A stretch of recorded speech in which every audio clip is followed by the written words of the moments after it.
Fələstin, Qəzza, Beyt Lahya bölgəsi.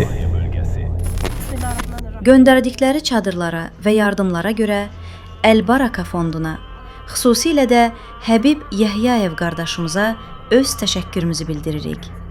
Allah sizdən razı olsun.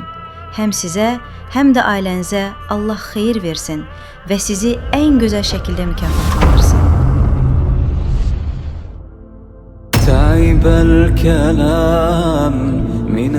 Assalamu aleykum və rahmetullah və barakatuh. Allahın lütfu ilə bugün 26 yanvar 2026-cı il tarixində Qəzza zolağının şimalında didərgin düşmüş ailələr üçün 6 ədəd çadırın quraşdırılmasını həyata keçiririk.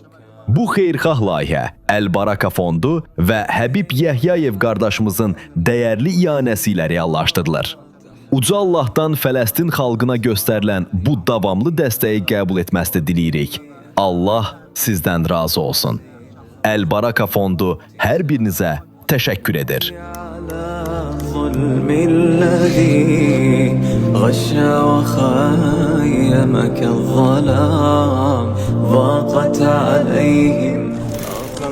Sığınacağa ehtiyac olan ailələrə bu çadırları təqdim etdikləri üçün Əl-Baraka fonduna və Həbib Yəhyayevə dərin təşəkkürümüzü bildiririk. Allah onlardan razı olsun. Amin.